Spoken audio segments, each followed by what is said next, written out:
Okay, it's official. It's 11 o'clock. So as we try to do each one of these webinars that we hold, we try to start it on time. So good morning in anywhere that's not Central Time that's behind us. And if you're on the East Coast, an early welcome to your afternoon. Today, we're going to be talking about expanding your database with LinkedIn prospecting, expanding your database. So I'm going to cover what really my approach, US Farm Data's approach to how we use a tool like LinkedIn. So you can think of it as, how does a database company use a third-party database? So we'll be running through this. Oop, let me get my slides advancing here. Okay, so today's agenda, what we're going to talk about, well, the way I've got this organized is, my name is Greg Chambers, by the way, with US Farm Data, and I'm going to cover three broad concepts. And the reason we do this is just to center ourselves, make sure we're on the same page, so that you know where I'm coming from and can gauge the rest of the information through that lens. Then we'll also go into 6 tactics, and those I consider to be things that you can do right now. So tactics, you should be able to employ them literally as you get off, or even as you're sitting on the call. And then if you have questions, the way we're going to do this, the way that Q&As have been running is that it doesn't seem like anybody has any questions. So if you have any questions, use the chat box, and you can ask them anywhere along the way. So if you have questions up front, or topics, or information that you want me to cover, go ahead and throw it into the webinar chat. There's no bad questions. I'll answer it if I can. If I can't, we will look it up and get back to you when we send the recording out at the time. So with that in mind, let's go ahead and jump in. It sounds like you can hear me. You can hear me, and it looks like Trang's already prompting for questions in the chat box, or the Q&A. There's also an open Q&A if you want to ask your questions that way. All right, let's talk about these 3 broad concepts. The 3 broad concepts that I'm going to cover today actually relate to a lot of, they relate to LinkedIn specifically. I'll talk about that, but they also relate to a lot of these tools. And when people come to us and say, hey, you know what, you should be using this, you should be doing this, how is it that we want to approach this? This is how we approach it internally. The first one I'm going to call Know Thyself. The second one is Wherever They Are, Be There. And the third one is What Will Tomorrow Bring? So let's jump into Know Thyself. The first one, the reason we have this out there is there's so much advice out there that what you need to be able to do is to separate it and to know, it's really important to know your process better than they know their process, if that makes sense. I'll go a little bit more into that here. When the reason it's important is because if you have a process and then you try to integrate a new tool, but the new tool, since you're thinking, how is it that I use this? And you ask them, the service provider, how it is that you should use it. Oftentimes what you'll get is their process, like their best practices. This is how most people are using it. And if you're not tying that into yourself, what ends up happening is that it's the clients. It's actually the clients that get kind of confused, because it feels like there's a disconnect in how you're communicating with them. So the way we express that is we say, we want to fit the tool to our process versus creating a new process for new tools, or creating a process for the tool. So the way that this is done is quite simply, when it comes to sales and marketing, is drawing out what it is that your process is. And even though that sounds simple, we have some clients that we work with where we do more than just provide lists, where we help them with the rest, other pieces of their marketing. And when we ask for this, it's always surprising how hard it is sometimes to get it out. So it's a good exercise just to go through and make sure that you're writing everything out. As an example, here at US Farm Data, the way that we have built our business is through inbound marketing. So people find us by doing Google searches, coming to the website, and then asking for more information. Then once we've collected that information, we will usually do outbound. So we will outreach, but the people that we outreach to is not a cold audience. It is the people that have already gotten in contact with us, who found us first. So when we look at a tool like LinkedIn, we look at it as, can it help us drive inbound, first of all, because that's our process. Then will it help us when we're doing outbound to these customers? How can we use it there? And so that's where it ends up fitting in most for us, is as we are working with clients, the LinkedIn tool helps us with our marketing there. So that would be an example of where Know Thyself helps when you're looking at these new tools. And that's thanks to the little flicker guy. That's what just popped up there. Who gave us that picture? The second concept I have for you is wherever they are, be there. And what I mean by that is the customers, on the customer's particular decision path, where does a tool like this fit would be a question that we'd ask. So to know that, right, to know where it fits, we actually have to know where it is or how it is that our customers make decisions. The more we know, the reason it's important is because the more we know about the path our customers take when they're making a decision, the more places along that path we can place ourselves, everywhere from early in the decision process, offering them information that would help them with to do their jobs better, all the way to the very end when they're looking for our particular product and service. Can we be there at that time? So the way you do that, as we're putting it together, is we would say, really, you get that from just like coming up with your own sales process is really sitting down and writing out your marketing to sales process, so everybody can agree internally, like, yeah, this is our process that we like to stick to.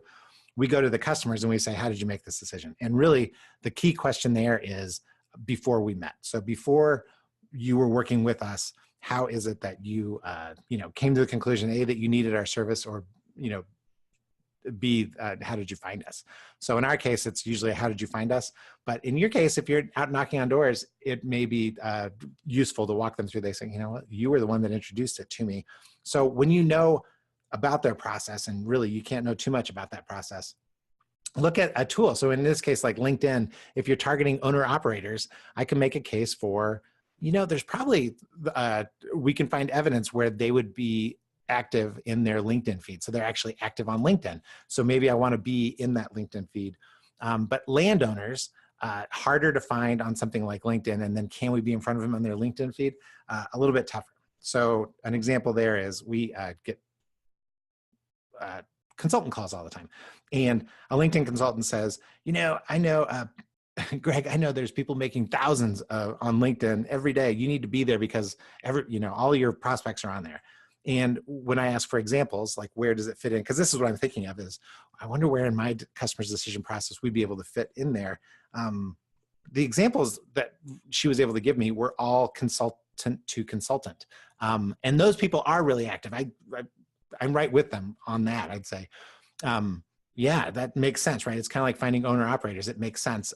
Land owners, I might need a little more convincing before we get there. So make sure wherever they are, you are there. So at this point, we've talked about knowing our sales cycle and knowing our customer's decision process. And the last concept I want to cover is what will tomorrow bring? Because it's not the tool, it's how you use it, right? And my example here, I'm just about to send a kid to college. And when I went off to college, I remember getting one of these. This is probably a newer model than the one that I took to school. But I think I was one of the only people on my floor who had this. And there was a guy on the next floor up who had an early Macintosh. He was the spoiled kid from California. But I'm sending my kid to school with an Apple laptop, right? So there's always new tools is my point, right? New stuff is coming in each day. I'm going through it right now, looking at my old writer and what the kid's going to use for his new writing instrument. So we can't it's important because we can't buy into this fear of missing out. We have to really know our process and our customer's decision process. And then because we're always going to be better off sticking to the process. The different technology, where it all fits in. If I gave Hemingway these two tools, he's always going to write something better than I am. All he needs is paper and pencil. And an example that we have here is there was an insurance company that markets to, we'll call them that suburban ranchettes is what he was calling them, but looking for a database of people who were just outside of the city. They weren't really full giant farms as much as they were smaller acreages, I guess is probably a better way to do it. And in there was, I'm using LinkedIn and it's not working. And our thoughts were, Well, is that really the best way to do it versus something like we can pull lists like that? So we use mail pieces and then retargeting might be, newer tools that, that fit better in that process. So that is for instance of these concepts. So those are the three broad concepts. Know thyself, right? Know your sales process inside and out so you can fit any new tool like LinkedIn in. Wherever they are, be there, your customer's decision process. And whatever tomorrow will bring, tomorrow is always going to bring something new. So by having this down, you can handle these things easier. Now, let's jump into the meat. I gave this presentation once before, and this was the part that most people got excited about because it was actually like little tactics. And these tactics I'm going to just list them for you and then we'll run through them. Really quick, the 6 tactics are, I always feel like, one step ahead is the second one. Cats/dogs is the third concept or tactic. Step it up is the fourth. Monkey see, monkey do is the fifth. And then 10,000 steps. We'll talk about the 10,000 steps. I don't know if you have a Fitbit, but it seems like I'm hearing a lot about steps lately. But let's jump into, I always feel like, and if you remember, I already dated myself with the typewriter, so I'll go ahead and admit whenever I think of retargeting, I think of Rockwell. I always feel like somebody's watching me.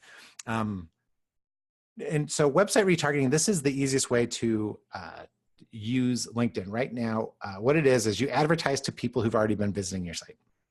So if you've been solicited by anybody who sells website stuff, they always say 98% of visitors leave without doing anything. And that's true. That's always been true. And for a variety of reasons. But one thing is catching people earlier in the sales cycle. A lot of times they're still looking. So how do you stay in front of them? And LinkedIn, as well as when we did our webinar on Facebook, Twitter, these channels all have this website retargeting piece where you can get more impressions. And the reason is because the reason it's important is because as people are, everybody Googles them, right? Google them. What'd you find out on Google? What do we know about them? They're always going to be looking up. There's a good chance that they're coming to your website to do a little background research, even if it's really early in the sales cycle. So can you get your name in front of them a few more times just to help build with name recognition? I'm not going to promise this, gives you a 10% increase on conversions, but in general, when we have put these together with other programs, retargeting does give us a few more opportunities than we're normally used to. So the way you do it is you go into look up LinkedIn Marketing Solutions. You'll find this. Once you've signed in, you'll need to either create an account for yourself or sign in, but there's under account assets, the insight tag is under website tracking is what we're going to be after there. And then if you're using Tag Manager, Google Tag Manager, it's really easy because in Google Tag Manager is a place to keep all of these tools as they come up. So you just choose the tag type. Facebook, for whatever reason, Google and Facebook, you need to do an HTML one, but this one, all you need to do is go to LinkedIn Insight and you just copy paste the code. And now you'll start building an audience that you can advertise to. So you can build advertisements in LinkedIn that are targeting the people who came to your website. So as an example, you see it, you probably bumped into it every day, especially if you do Amazon or Amazon Prime. Every time you visit a, what do you call it? A product, you see impressions, right? So you'll go to thesaurus.com, and on thesaurus.com, there'll be the ad for the thing that you just looked at. That is a retargeting ad. You've picked up a pixel, and now when they visit the website, they say, hey, show this ad to the people because it all matches. So it doesn't break the bank. That's why we like it. I mean, for a lot of these tools, LinkedIn's a little bit more expensive than the other ones, but you're only talking about, 30 bucks a month, 30, 40 bucks a month. And it helps with consistency, just being there, which can help us build momentum so that we have a greater impact over time. Okay, so that's the first one, the retargeting. This one step ahead. So if the most powerful business you can get, the most powerful business referral you can get is a peer-to-peer referral, right? So that's one business owner, one farmer rancher talking to another, and then saying that they should contact you. I think everyone can agree that's the one thing, that's what we're after, word of mouth. It's perfect. The second one is anytime we can get to borrow somebody's name. So we were just working with agro farms, and we want to, and they said that we should talk to you, Black Sheep Farms. So since referrals, if an unsolicited peer-to-peer referral is best, talking or borrowing a name to be introduced to somebody, that has to be a close second, but definitely it's second. And the reason is because differentiation is hard, right? There's so many companies that we talk to. Any way that we can narrow the list of choices down so that we can start to make a decision as a consumer, as a buyer, helps. So the way you do it is just dig into LinkedIn profiles. So this is what I do. I'm using this is my brother-in-law, if you can see his name there, Bill Tressler. If you're in Green Bay, Wisconsin, he owns the Hinterland Brewing Company. And yeah, it's good beer, and it's right across the street from Lambeau Field. So you get a lot of Packer vibes if you're a football fan. The way I can use LinkedIn to help him is if I were to just ask Bill, could you introduce me to a few business owners in the area? He would say, yeah, I'd love to. And then he'd think to himself, I wonder who I should introduce him to. So what we can do is we can click on See Connections.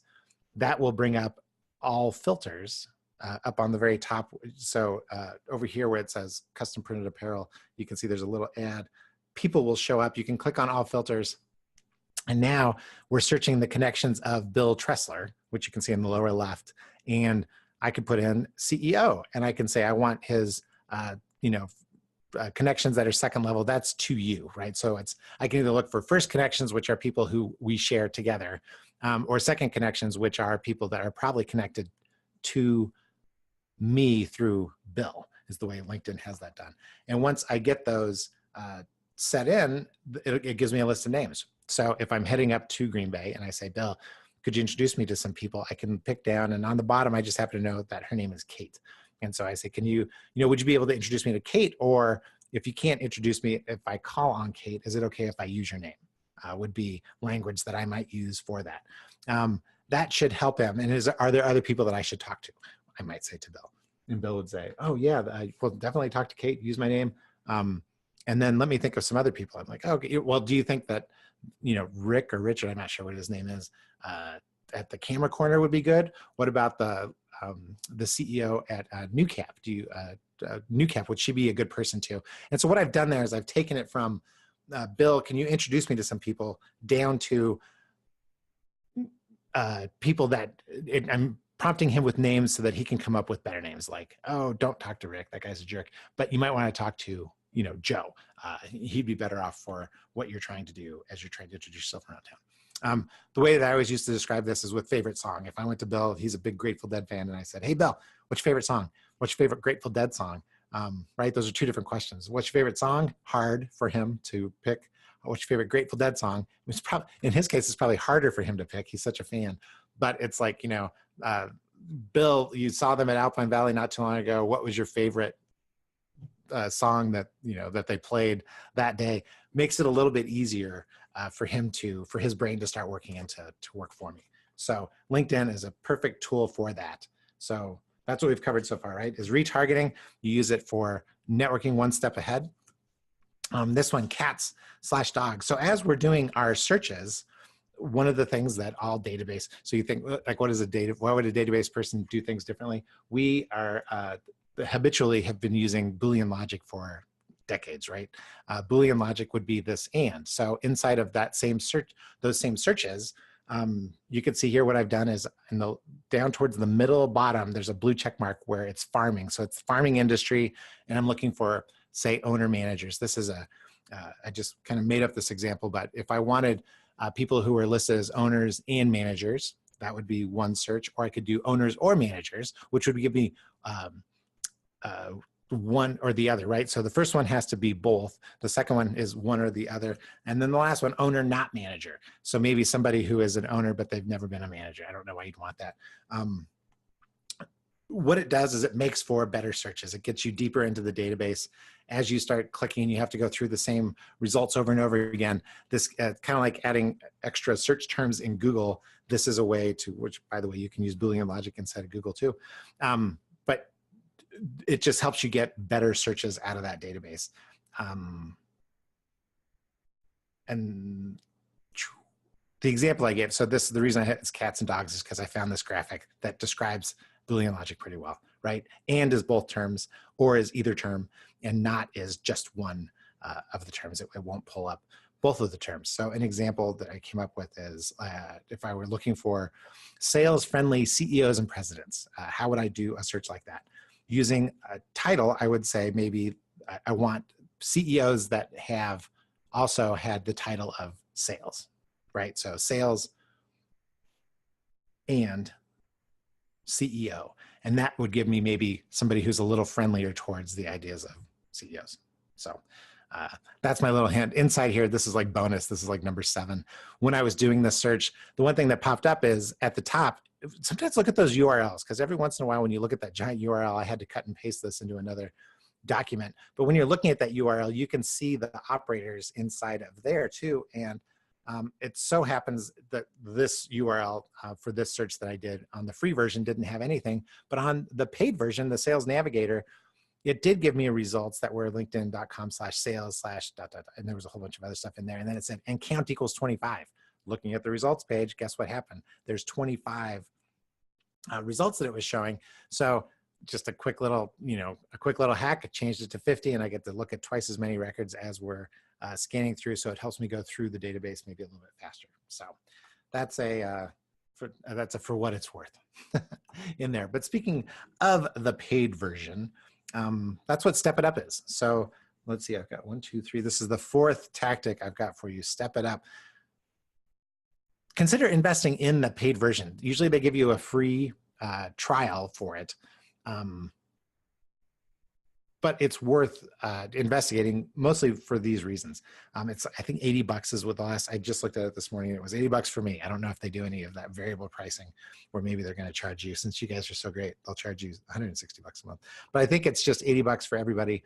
And the reason you do it is really it's extended searches. It's there's a few more, as you know, if you filled out your LinkedIn profile, there's a lot of information in there about you, and you can go through and you can really start knocking these things down. You can build up like, these are my target companies, these are lookalike companies, give me information like as they release news releases and it's put into LinkedIn, you get notifications. It's a little much at times and it's hard to do. It's, you know what it is? It's really easy in this case to change your process to fit the tool. And what we suggest, the first concept that we threw out there is use the tool inside your process. So you need to be able to make it work. So the way you do it is it's just the buy now button in the upper right, but you get unlimited browsing as opposed to being prompted to upgrade. You can save searches, which is something that you can't do. And you get more filters, right? Plus they give you some in-mail. I'm not always, you'd have to show me a few examples of where in-mail works. I get those on a regular basis. And they don't, I don't find them to be all that helpful, but I'm sure there's some people that are using them to great effect. You can send direct emails to people that you're not connected with, because right now you can just do it to the people you're connected with. And you can browse anonymously. So if you want to go spy on somebody, you can peek in there. So those are all reasons to do that. So think of it as a really inexpensive research assistant who can help you, because once you plug all your criteria in, new things will pop up. We just did one with a client for Kubota. So they were trying to track Kubota dealers and reps. We thought, you know what, outside of the list that we have, there's also LinkedIn, and help them set up a search and alerts for that, as they were, it's the same example that I was giving you with the insurance for the targeting those ranchettes. I love the name ranchettes, but I think it's probably acreages. Sounds more like what it really is. Okay, monkey see, monkey do. This is number 5 of 6. So everybody's familiar with search results. And so as we're looking for people, and sometimes you can speed up. So monkey see, monkey do is sometimes you can speed up response times by mirroring language. So they wrote it, it's the words that they use. The more you sound like them, the more you tend to, the more everybody thinks that we're the same, right? It's that common underlying proficiency for all of you language experts out there. That's how it all works. So, and it's important because we always need to match before we can lead, right? We need to meet people where they're at and walk them along. It's and sending an email or right, that's going to be our first indicator of how we contact them. So I'm looking at this because I had just given you the example of way back here where I said, oh, InMail doesn't work. Let me tell you the rest of how to do this. So the way you do this is you find them, right? So in this case, the owner operator of Iowana, I don't know if it's Iowana or Iowana Farm is, this is her description. So when you click in, you get to her description. And there's a few words that pop out. And that's what I'm always looking for are, what are the words that are popping out? So in this case, passion, organically, my religion, those are all unique words. I don't see those a lot in these. So as I would be reaching out to her, I may reflect that same language, passion, religion. I have a deep feeling for this. And especially if I were selling something that would help her with her religion of organically growing heirloom vegetables. So that's how it's done. The example I was going to give you was I gave you that I just got an email. So I told you I never respond to these InMails, but I did just respond to one probably towards the end of last week. She just sent me a got it note. But she said, oh, I see you love helping. I forget what it was, but she's obviously done the same thing. She pulled it right out of my description and helping people.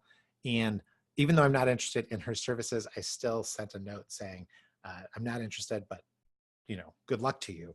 And think about it. Why would I never would have done that if she hadn't made some kind of connection with me on there. So it must work.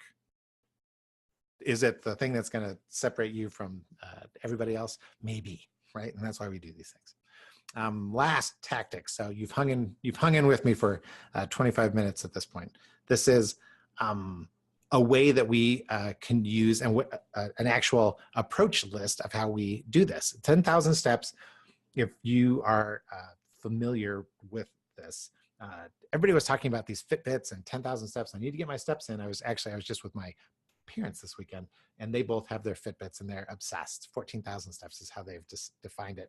But I had gone back because I always wonder where these numbers come from. Like, where does 10,000 steps come from? And I found it. And so it turns out that active, inactive, obese, not obese. If you have that grid, a consultant's 2x2 grid popped out, the inactive obese are the ones that have the most problems. But if you're active, 10,000 steps, and obese, you tend to be, it's just like being not obese, right? Okay, so these are the gradations. Like the biggest jump comes from just going from inactive to active.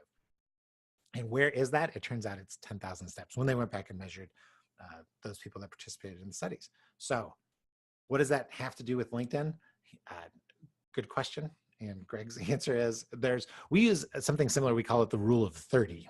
So it isn't 10,000 steps, but it is, we've bought into this, that it takes 10 impressions of a message to get through, somewhere between 9 and 10 impressions of a message before somebody recognizes it.